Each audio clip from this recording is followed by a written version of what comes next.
Assalamu alaikum everyone. Hope so you are doing good. This is basic biology and we are now going towards the last topic of this chapter, that is volvox. And volvox क्या है? It is an example of colonial organization. इससे पहले हमने amoeba पढ़ा, इससे पहले हमने frog पढ़ा, ब्रासिका कैम्पेस्ट्रस पढ़ा. So ये सब किसी ना किसी ऑर्गेनाइजेशन के एग्जाम्पल्स थी. ठीक है, अब हमारे पास है वॉलवॉक्स. और ये क्वेश्चन किस तरह आते हैं? ये वॉलवॉक्स पे नोट आ गया, अमीबा पे नोट आ गया, फ्रॉग पे नोट आ गया. इसके अंदर बहुत ही डिस्क्रिप्शन बहुत कम है और आप इसमें आसानी से अटेम्प्ट कर सकते हैं. So let's dive into Volvox. Volvox is a polyphyletic. Polyphyletic, poly means many, phyletic means having many ancestors. ठीक है, many ancestors, genus of chlorophyte green algae in the family Volvocaceae. अब फैमिली वॉल्वोकेसी क्या है? एक family है. ठीक है, taxonomy का एक ये लेवल होता है फैमिली. ठीक है, तो उसमें एक फैमिली है वॉल्वोकेसी. उसमें पाया जाता है हमारे पास एक genus green chlorophyte green alga का. ठीक है, ये एक जीनस पाया जाता है इस फैमिली के अंदर, क्योंकि जीनस मिलके फैमिली बनवा रहे होते हैं. चाहिए, फैमिलीज़ के अंदर जीनस पाए जा रहे होते हैं, तो उस जीनस से वॉलवॉक्स बिलोंग करते हैं. और ये polyphyletic means it has many ancestors. It forms spherical colonies of up to 50,000 cells. Volvox is an example of colonial organisation. So हम यहाँ ये देखेंगे कि किस तरीके से कॉलोनियल ऑर्गेनाइजेशन में रह रहे हैं. और ये स्फेरिकल कॉलोनीज यानी सर्कुलर कॉलोनीज, ये देख रहे हैं, ये एक कॉलोनी है जिसका सर्कल आपके पास पूरा हमें नजर आ रहा है. ठीक है, सर्कल के अंदर ये रह रहे होंगे और अप टू 50,000 सेल्स एक कॉलोनी में पाए जाते हैं. They live in a variety of freshwater habitats and were first reported by Antony van Leeuwenhoek in 1700. ये कहाँ पाए जाते हैं? फ्रेश वाटर हैबिटेट में पाए जाते हैं. हैबिटेट मीन्स रहने की जगह. तो ये डिफरेंट फ्रेश वाटर बॉडीज़ होती हैं, रिवर हो गए, स्ट्रीम्स हो गई, उनमें पाए जा सकते हैं ये. ठीक है, और सबसे पहले किसने हमें बताया था इसके बारे में? रिपोर्ट किसने किया था? एंटनी वॉन लीeuwenhoek ने. मीन्स सबसे पहले इन्होंने इसे डिस्कवर किया था.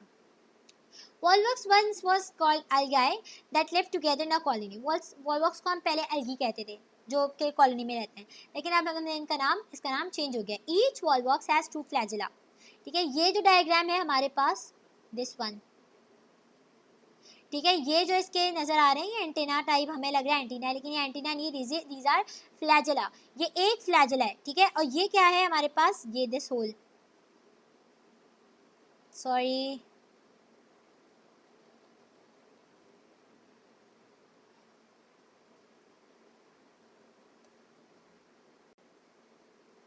This hole. ये क्या है हमारे पास? ये एक कॉलोनी है. ठीक है, ये एक सिंगुलर है हमारे पास एल्गा, और ये हमारे पास एक कॉलोनी है. ठीक है, the flagella beat together to roll the body in water. ठीक है, फ्लैजेला बिल्कुल पतले पतले धागों की तरह होंगे. ये धागे आपस में बीट करते रहते हैं, मूव करते हैं, ताकि बॉडी जो है वॉलवॉक्स की ये वाटर के अंदर फ्लोट कर सके.